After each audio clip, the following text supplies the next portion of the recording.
Hello दोस्तों, आप सभी का मेरे YouTube चैनल में स्वागत है।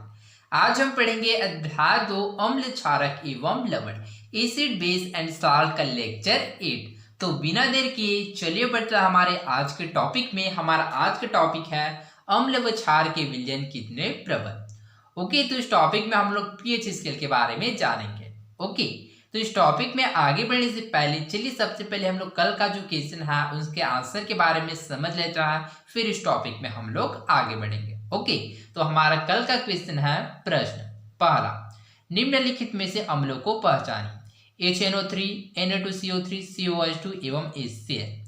ओके, तो इसमें से क्या करना है, हमको अम्लों को पहचानना है। ओके, तो इनमें से कौन कौन से अम्ल है, तो इनमें से अम्ल है HNO3 एवं HCl। ओके, तो HNO3 जिसको नाटिक अम्ल कहते हैं और जो HCl उसको हाइड्रोक्लोरिक अम्ल कहते हैं। ओके, यहाँ पर जो Na2CO3 एवं COH2 क्या है, दोनों क्षार है।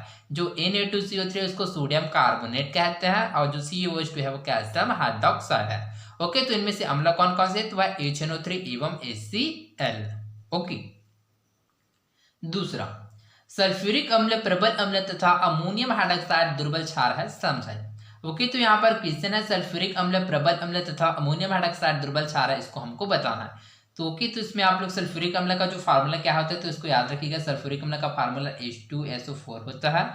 एवं जो अमोनियम हाइड्रॉक्साइड का जो फार्मूला होता है वह क्या होता है, तो इसको भी याद रखिएगा कि जो अमोनियम हाइड्रॉक्साइड का जो फार्मूला होता है वह NH4OH होता है, अर्थात अमोनियम हाइड्रॉक्साइड। ओके, अब चलिए क्वेश्चन की ओर चलते हैं। तो क्वेश्चन क्या पूछा है कि सल्फ्यूरिक अम्ल प्रबल अम्ल तथा अमोनियम हाइड्रॉक्साइड दुर्बल क्षार है, इसको बताना है। ओके, तो इसके साथ आप लोग याद रखिएगा कि कोई भी अम्ल या क्षार कितना प्रबल या फिर दुर्बल है यह उसके आयनन की मात्रा पर निर्भर करता है। ओके, तो चलिए इस क्वेश्चन का आंसर समझते हैं। तो सल्फ्यूरिक अम्ल जल में H+ अलग करता है, इसलिए यह अम्ल है। ओके, तो सल्फ्यूरिक अम्ल क्या करता है, जल में H+ अलग करता है, जिसके लिए यह अम्ल है। जबकि NH4OH अर्थात अमोनियम हाइड्रॉक्साइड OH- आयन देता है, जो आंशिक रूप से आयनित होता है। आंशिक मतलब अल्प रूप से आयनित होता है, अतः इसलिए यह दुर्बल क्षार होता है। ओके, तो सल्फ्यूरिक अम्ल प्रबल अम्ल क्यों होता है, तो इसमें आप लोग याद रखिएगा कि सल्फ्यूरिक अम्ल H+ आयन देता है जो पूर्ण रूप से आयनित होता है, जबकि अमोनियम हाइड्रॉक्साइड OH- आयन देता है जो आंशिक रूप से आयनित होता है, अर्थात पूर्ण रूप से आयनित नहीं होता है, जिसकी वजह से सल्फ्यूरिक अम्ल प्रबल अम्ल तथा अमोनियम हाइड्रॉक्साइड दुर्बल क्षार है। ओके, इसके साथ ही आप लोग याद रखिएगा कि कोई भी अम्ल या क्षार कितना प्रबल या दुर्बल है यह उसके आयनन की मात्रा पर निर्भर करता है, अर्थात उसके आयनन पर डिपेंड करता है भी कोई भी अम्ल या क्षार कितना प्रबल या फिर कितना दुर्बल होता है। ओके, तीसरा, जब सोडियम हाइड्रॉक्साइड के कुछ टुकड़े को सूखी लाल लिटमस पेपर पर रखा जाता है तब प्रारंभ में रंग में कोई परिवर्तन दिखाई नहीं देता, किंतु कुछ समय पश्चात उसका रंग नीला होने लगता है, कारण समझाइए। ओके, तो सबसे पहले इस क्वेश्चन को समझते हैं। क्वेश्चन क्या है, तो क्वेश्चन पूछा जा रहा है कि जब सोडियम हाइड्रॉक्साइड के कुछ टुकड़े को, ओके, तो सोडियम हाइड्रॉक्साइड का जो फार्मूला क्या होता है NaOH। ओके, क्या है, सोडियम हाइड्रॉक्साइड।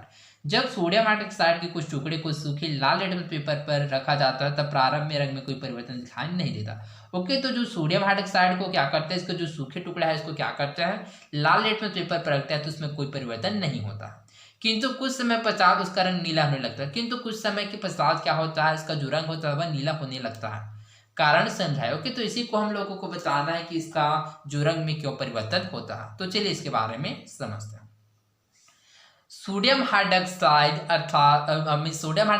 आर्द्रता ग्राही होता है। आर्द्रता अर्थात क्या होता है, नमी को ग्रहण करता है। ओके, तो सोडियम हाइड्रॉक्साइड आर्द्रता ग्राही होता है, जिसके कारण वह वायु में उपस्थित नमी को ग्रहण करता है, जिसके कारण सोडियम हाइड्रॉक्साइड के टुकड़ों में क्या हो जाता है, जल उपस्थित हो जाता है, जिसके कारण से लाल लिटमस पेपर का रंग नीला होने लगता है।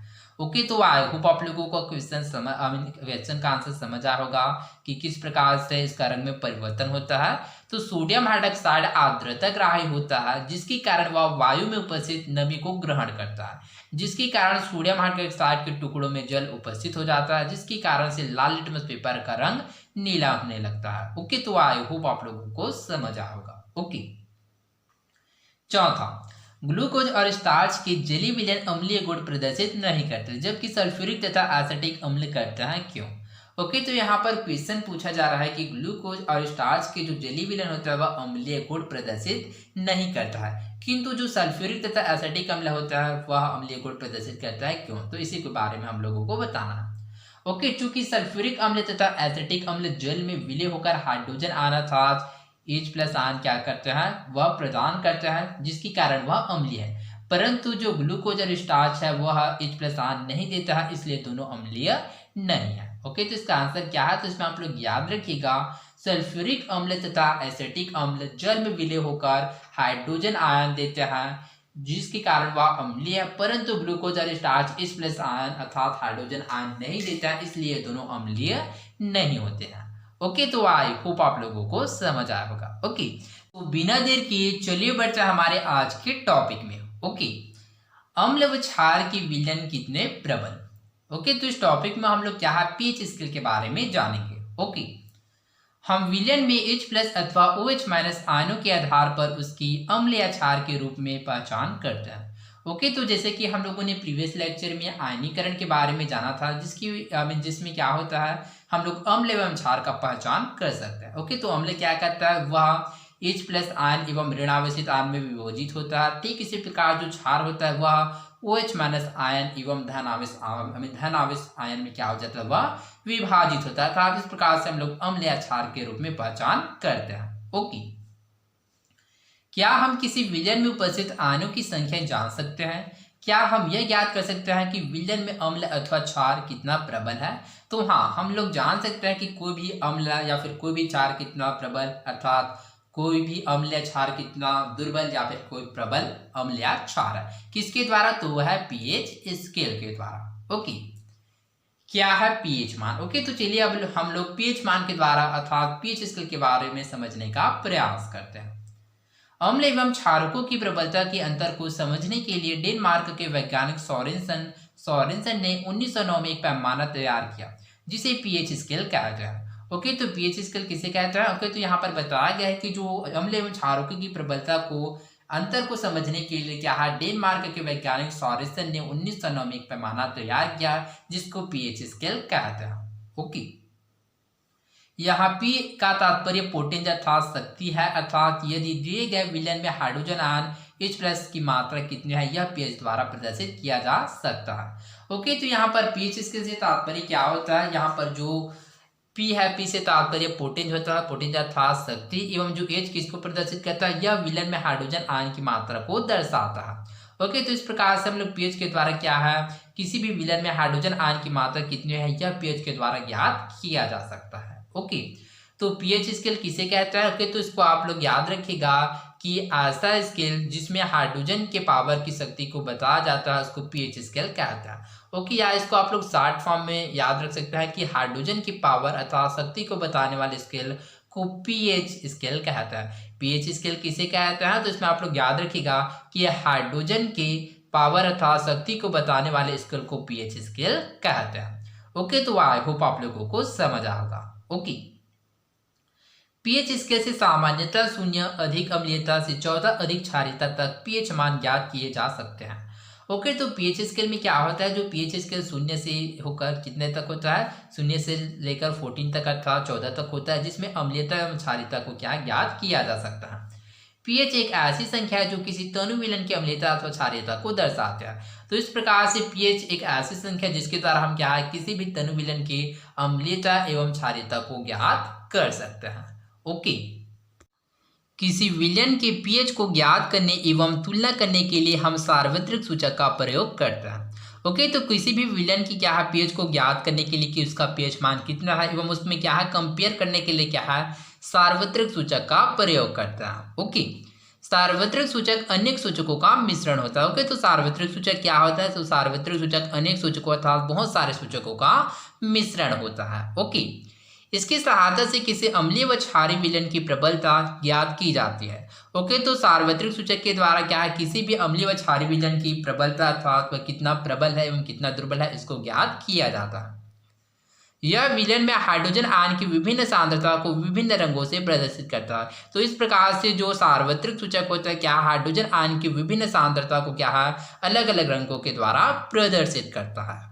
ओके, जैसे कि यहाँ पर हम लोग चित्र में देख सकते हैं, चित्र 6 पीएच मान, रंग सिर्फ मार्गदर्शन के लिए दिए गए। ओके, तो यहाँ पर रंग केवल क्या है, मार्गदर्शन के लिए दिए गए, ताकि क्या है, इसको हम लोग आइडेंटिफाई कर सके कि किस प्रकार से अम्लीय एवं क्षारीय में क्या है पहचान कर सकता है। ओके, जैसे कि यहाँ पर हम लोग देख सकते हैं, यहाँ पर अम्लीय प्रदर्शित है, यहाँ पर क्षारीय, यहाँ पर उदासीन है। ओके, तो चलिए इस पीएच स्केल को समझने का प्रयास करते हैं। ओके, तो इसमें आप लोग याद रखिएगा कि जो 7 से जितने भी कम होता है वह अम्लीय को प्रदर्शित करता है, 7 से अधिक क्षारीय को प्रदर्शित करता है, एवं जो 7 नंबर है वह उदासीन को प्रदर्शित करता है। ओके, एवं इसके साथ आप लोग याद रखिएगा कि जैसे जैसे हम लोग 7 से नीचे आते जाते हैं, 7 से कम होते जाते हैं, वैसे वैसे H+ आयन सांद्रता बढ़ता जाता है।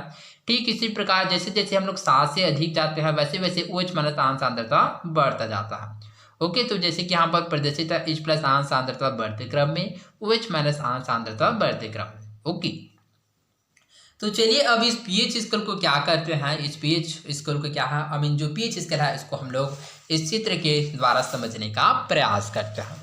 ओके, तो इसमें आप लोग याद रखिएगा कि पीएच स्केल किसे कहते हैं, तो इसको आप लोग सिंपल वे में याद रखिएगा कि हाइड्रोजन की पावर अर्थात शक्ति को बताने वाले स्केल को पीएच स्केल कहते हैं। ओके, तो पीएच स्केल में क्या है, 0 से 14 अर्थात 0 से लेकर 14 तक संख्या होता है, जो कि अम्ल क्षारीयता एवं उदासीनता को प्रदर्शित करता है। ओके, तो इसके साथ आप लोग याद रखिएगा कि 7 से कम वाला अम्लीय को दर्शाता है, 7 से अधिक क्षारीय को दर्शाता है, एवं 7 नंबर उदासीन को प्रदर्शित करता है। ओके, इसके साथ ही आप लोग याद रखिएगा कि जैसे जैसे हम लोग 7 से कम होते जाते हैं, वैसे वैसे H+ आयन सांद्रता बढ़ता जाता है। ठीक इसी प्रकार जैसे जैसे हम लोग 7 से अधिक होते जाते हैं, वैसे वैसे OH- आयन की सांद्रता बढ़ते जाता है। ओके, तो आई होप आप लोगों को पीएच स्केल के बारे में समझ आया होगा। ओके, तो चलिए आगे बढ़ते हैं। क्रियाकलाप 9।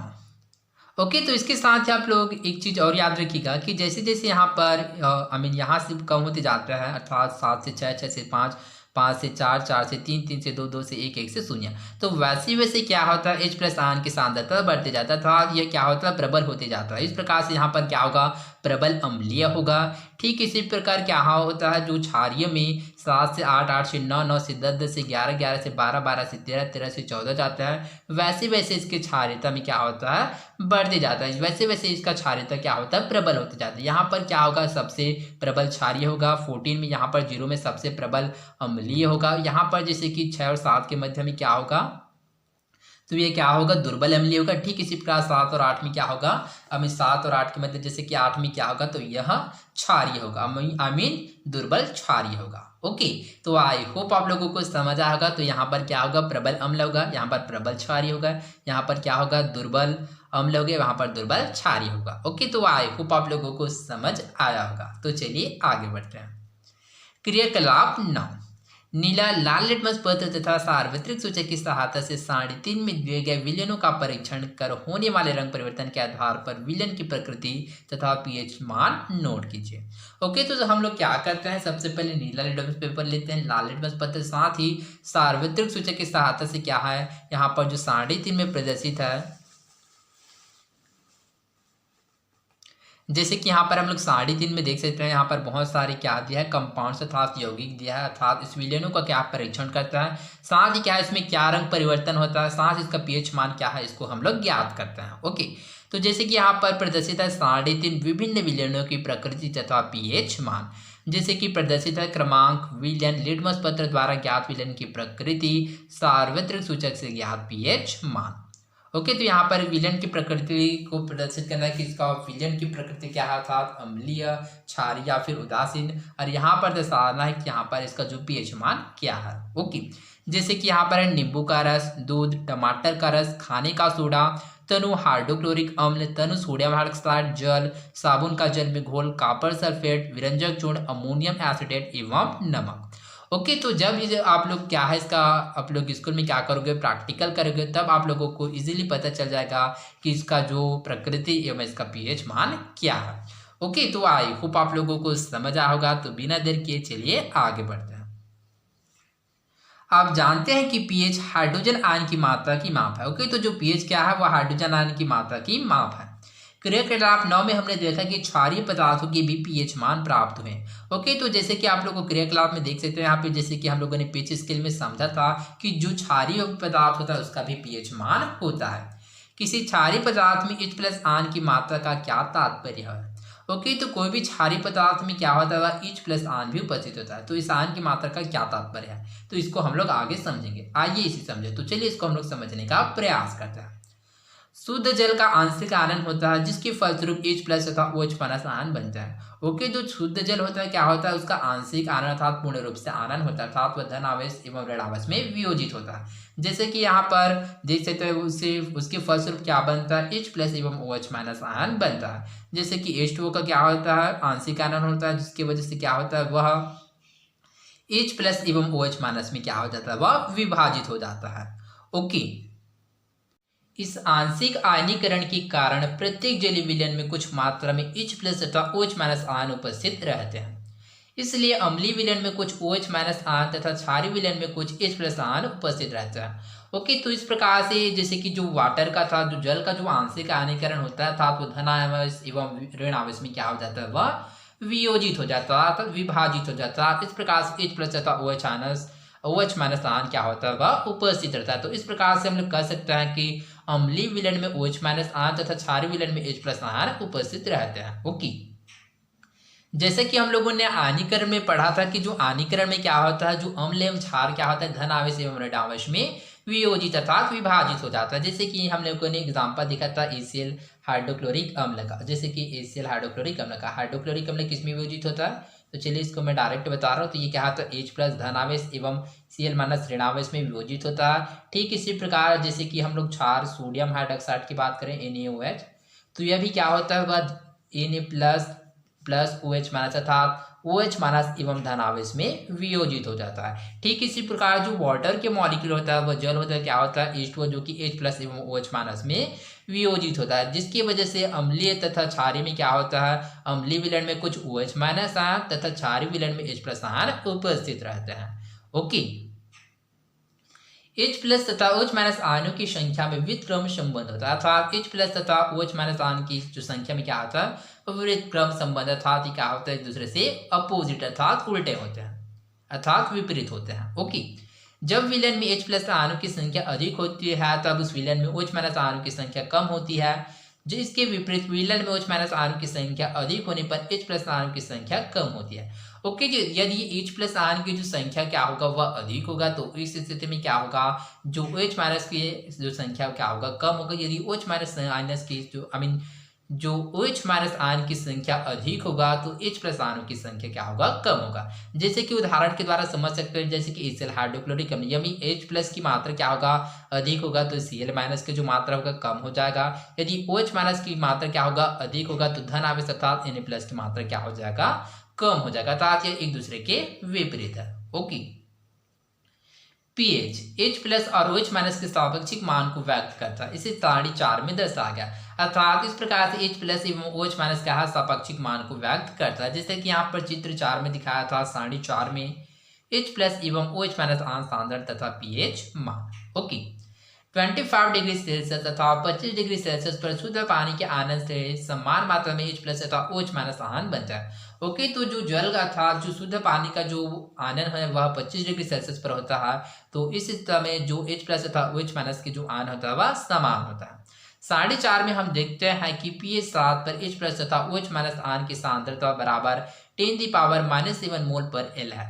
जैसे कि यहाँ पर हम लोग सारणी में देख सकते हैं, यहाँ पर 7 में क्या होता है, इसका जो मात्रा है वह 10⁻⁷ दोनों में समान है। ओके, H प्लस में भी और OH माइनस में भी, दोनों में। ओके, इस प्रकार pH 7 किसी भी विलयन की उदासीन प्रकृति को प्रदर्शित करता है। तो इस प्रकार से जो pH 7 होता है किसको प्रदर्शित करता है, किसी भी विलयन की उदासीन प्रकृति को दर्शाता है। pH मान 7 से कम विलयन की अम्लीय तथा 7 से अधिक क्षारीय प्रकृति को दर्शाता है। ओके, तो यदि 7 से कम होगा तो क्या अम्लीय प्रकृति को दर्शाता है, एवं 7 से अधिक होगा तो वह क्षारीय प्रकृति को प्रदर्शित करता है। ओके, सारणी 4 H प्लस एवं OH माइनस आयन सांद्रण तथा pH मान। जैसे कि सारणी में देख सकते हैं पीएच मान जैसे कि प्रदर्शित है 0 1 0 1 2 3 4 5 6 7 8 9 10 11 12 13 और 14। यहाँ पर प्रदर्शित है H प्लस मोल पर L एवं OH माइनस मोल पर L। ओके, तो जैसे कि यहाँ पर देख सकते हैं 7 उदासीन को प्रदर्शित करता है, 7 से कम अम्लता को दर्शाता है अम्लता का बढ़ता क्रम, एवं 7 से अधिक क्या है क्षारीयता को दर्शाता है क्षारीयता का बढ़ता क्रम। अर्थात अम्लीयता में क्या है, जैसे जैसे 7 से कम होते जाते हैं वैसे वैसे क्या होता है, जो अम्लता का जो क्रम है वह जो अम्लता है वो बढ़ता जाता है। ठीक इसी प्रकार क्षारीय में क्या होता है, जस्ट अपोजिट होता है। इसमें क्या होता है, जस्ट आगे बढ़ते जाते हैं वैसे वैसे क्षारीयता का मान भी बढ़ता जाता है। ओके, जैसे कि यहाँ पर प्रदर्शित है H प्लस मोल पर, जैसे कि यहाँ पर क्या होता है 10⁻0 10⁻⁻1 10⁻², इसी प्रकार से क्या 10⁻14 होता है। चूंकि OH माइनस मोल पर में क्या होता है, जस्ट इसके विपरीत होता है। यहाँ पर 10⁻14 पहले होता है। ओके, तो इसके पश्चात 10⁻13 10⁻12 10⁻11 इन द लास्ट में अर्थात अंत में 10⁻0 होता है। तो आप इस प्रकार से क्या विपरीत पोजीशन को प्रदर्शित करता है। ओके, तो आई होप आप लोगों को समझ आया होगा। तो आज के लिए बस इतना ही, मिलते हैं अगले वीडियो में। धन्यवाद।